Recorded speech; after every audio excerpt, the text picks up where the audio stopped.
Hello, Philippines! And hello, world! It's 11 a.m. in the morning, November 21, 2022. This is Yandel Sales Legatan, And this is Mariel B. Dyson. reporting live and reporting news. We're gonna talk about the Student Union, larger budget, face-to-face close resumption. The National Union of Students of Philippines, NUSB, on Friday said a larger education budget was necessary to ensure a safe, accessible, and quality resumption of face-to-face class. Kat Ramos, please tell what's happening there. Thank you, Mariel. Good morning. We are live at Enverca San Antonio. If we return to in-person learning without sufficient budget and aid, we return to the old system of learning that has long alienated Filipino students in the first place. We return to lacking facilities and to underpaid and overworked professors, NUSP National President John Del Ropero said in a statement. SHED had issued Memorandum Order No. 16 allowing the disposition towards transitioning to the safe return to physical campuses and bringing back learners to schools is ground as a result of recovery measures from the impact of COVID-19. Memorandum Order No. 16 also mandates that laboratory courses, on-the-job training or OJT, and National Service Training Program activities should also be held primarily on-site. Prosperos, however, raised concern over how the government and SHED will provide the necessary support to ensure the safety and quality of face-to-face education for students. We've long seen how ineffective full-distance learning is. The bigger questions, will the national government and SHED provide the necessary support to ensure safe, accessible, and quality face-to-face education? Will they strengthen the infrastructures needed to hybrid learning? Will they subsidize the tools needed by the students and teachers alike? Prosperos asked.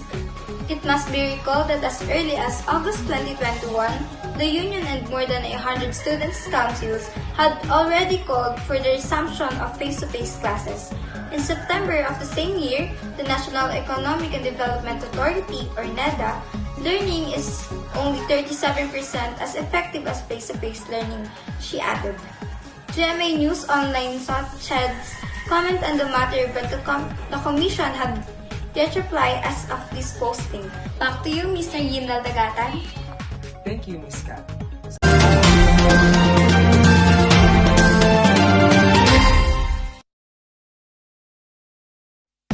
Okay, we heard that Mr. Bongbong Marcos will meet Thailand's monarchs for APEC. Bongbong Marcos will meet Thai monarchs, Filipino community on APEC Summit sidelines. Thank you, Ms. Mariel Dyson. On the Manila, Philippines, President Bongbong Marcos Jr. will meet Thailand for lunch and Filipino community Bangkok on the sideline of 29 Asia-Pacific Economic Cooperation or APEC Economic Leaders Summit, he said on Wednesday. In his predefactor briefing, the President said King Maha and Queen Sai have greeted the APEC leader who would be present in Bangkok from November 16 to 19 audience. Back to you, Ms. Mariel Dyson. Despite higher inflation due to global and local price pressures. According to a report released today by the Asian Development Bank, or ADB. A strong rebound in domestic demand with the easing of COVID-19 mobility restriction in the country will support robust growth for the Philippines economy in 2022. And now, let's hear the whole details from Ms. Vanessa Acuña. Mr. Yindal Dagatan, Manila, Philippines, 21st of September 2022, a strong rebound in domestic demand with the easing of COVID-19 mobility restrictions in the country will support robust growth for the Philippine economy in 2022. Despite higher inflation due to global and local price pressures, according to a report released today by the Asian Development Bank, or the ADB. The Philippines gross domestic product, or the GDP, will grow 6.5% in 2022, the same as forecast in July but up from the bank's April forecast of 6.0%. According to Asian Development Outlook or the ADO 2022 update, the growth projection for 2023 is kept at 6.3% as monetary policy tightening and accelerating inflation both crimp domestic demand. Inflation is now expected to quicken to 5.3% in 2022, up from the July forecast of 4.9% and 4.2% in the April ADO 2022 report. Underpinned by sharp upward shocks to global energy and commodity prices, the negative impact of natural disasters on domestic agricultural supplies will likely lead to higher food prices until the end of the year. The inflation forecast for 2023 is kept at 4.3% since the return to steady economic growth will keep inflation relatively stable, and with energy prices like should decelerate. The normalization of socio-economic activity will usher the Philippine economy to a steady pre-pandemic pace of expansion, said the ADB Philippines Country Director Kelly Bird. The recovery in tourism and private investments coupled with sustained public spending on large infrastructure projects and remittances from overseas Filipinos will bolster the country's economic recovery this year. However, according to the report, downside risks to the growth outlook could come from a sharper slowdown in major advanced economies, transportation to link to Metro Manila to northern and southern Luzon provinces. Construction of the Malolos-Clark project started during the pandemic, while civil works contracts for the South Commuter project are expected to be awarded soon. ADB is also financing the EDSA Greenways project, which aims to improve the pedestrian experience along the main EDSA thoroughfare in the capital and the Metro Manila Bridges project, which seeks to help solve project congestion in the metropolis. ADB is committed to achieving a prosperous, inclusive, resilient, and sustainable Asia and the Pacific, while sustaining its effort to eradicate extreme poverty. Established in 1966, it is owned by 68 members to 49 from the region. Back to you, Mr. Yandel Dagatan. Magkatas a day, para tibay everyday. Mag-bear brand a day, para tibay everyday. Lunes hanggang linggo, gratis iniinom ko. Iron, zinc at vitamin C, araw-araw matibay ako. Pasigla akong pumasok, laging handang tumulong. Malakas ang loob, araw-araw matibay ako. Magkatas a day, para tibay everyday. Mag-Bear Brand powdered milk drink every day. Nestle, good food, good life.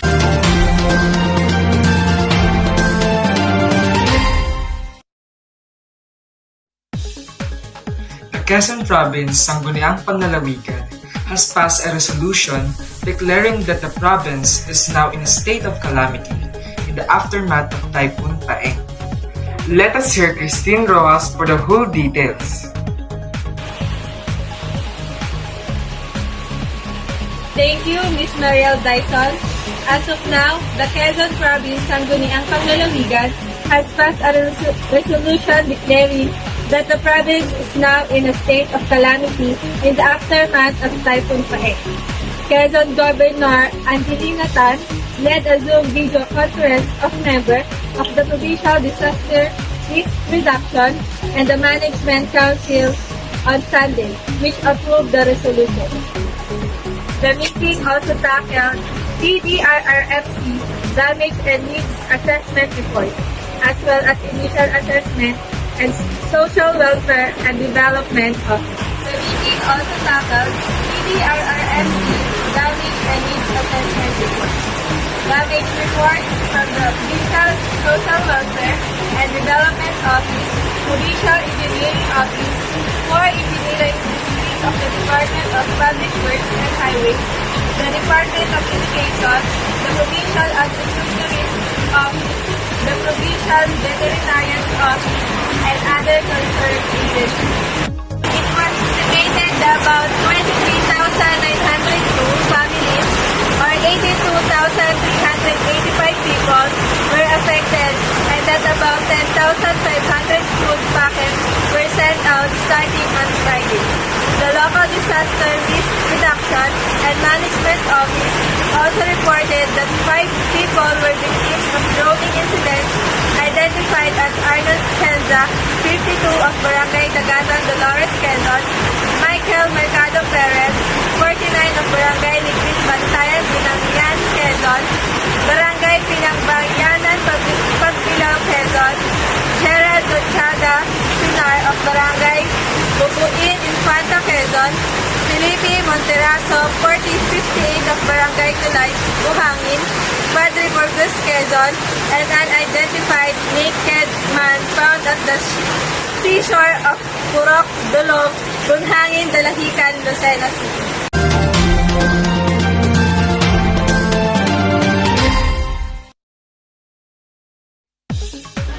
Now let us hear the news about Apo Hiking Society's Danny Javier who passed away. Manila singer and songwriter Daniel Danny Javier, or the popular trio Apo Hiking Society, has passed away. Good day, Philippines! My name is Aldea May Magnaya, your newscaster for today. Manila singer-songwriter Daniel Danny Javier of the popular trio Apo Hiking Society has passed away. He was 75 years old. This was confirmed by Javier's daughter Justine Javier long on Monday, who said he died from complications due to his prolonged illness. In life, as in his death, our Pop never stopped fighting for what he loved, what he believed, and what he was passionate about, she wrote on Facebook. The Javier family is asking for privacy as they arrange the wake. Danny was known as one of the members of the group along the Boboy Grovillo and Jim Paredes. He coined the term Original Filipino Music, OPM, which refers to the music of the Philippines and Philippine pop song. Among the popular songs of the group are Batang Bata Ka Pa, Awit ng Barkada, and When I Met You. Again, Aldea May Magnaye, your source for news about artists. Thank you. Thank you, Miss Aldea. Now, let's hear the news about the incident in South Korea. Many were killed and wounded. Over 100 people experienced cardiac arrest after crowd surge in Taiwan where thousands of people gathered for Halloween. Let us hear Trixie Tapire for the full details. Thank you, Ms. Mariel. Over 100 people experienced cardiac arrest after crowd surge in Itaewon where thousands of people gathered for Halloween. On the night of 29 October 22, a crowd crash occurred during Halloween festivities in the Itaewon neighborhood of Seoul, South Korea. At least 158 people were killed and 196 others were injured. The victims were mostly young adults. More than 100,000 people gathered in the neighborhood of Itaewon to celebrate the Halloween weekend. Due to suspected crowd surge, over 100 people were reported to have suffered from cardiac arrest. Footage of injured individuals receiving CPR circulated around social media. According to the emergency fire officials, the accident occurred around 10:50 p.m. just before the police received reports that about 20 people have fainted due to crowd surge. The Itaewon tragedy has caused devastation to South Korea and sadness globally as the death counts 158 people. The police were able to obtain surveillance footage and others on social media showing the scene of the accident, revealing the crowd in the back pushing forward. Additionally, there are suspicions that there was a group of people who initiated the push. One social media video showed one individual raising his hand over his head and signaling the crowd to push forward. Shortly after, the crowd is seen pushing forward as a group. The police immediately started an investigation after the incident area was cleared to find the cause of the incident. They have collapsed surveillance footage from nearby stores and streets along with videos from social media to reconstruct the scene. According to police emergency call log, multiple calls were made as early as 4 before the tragedy unfolded. As the crowd in Seoul busy nightlife district in Taiwan became so packed that party goers were unable to move or breathe. Thank you, Ms. Trixie. The number one coffee mix in the Philippines. Mabuti pa ang kopi ko, twin pack, tapos ikaw single. Mainly why Coffee Co Blanca is the number one coffee mix sa Philippines. Ang tapang. Parang ako, handa kayong paglaban. Upa! Creamy-licious. Now, let's ask a cat owner for some advice. She is 16 years old who loves cats.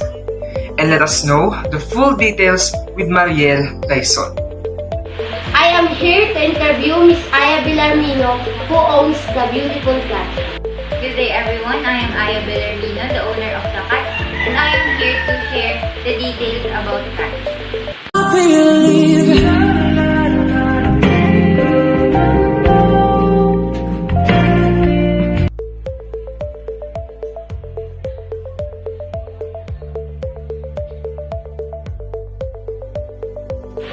Why do you like cat?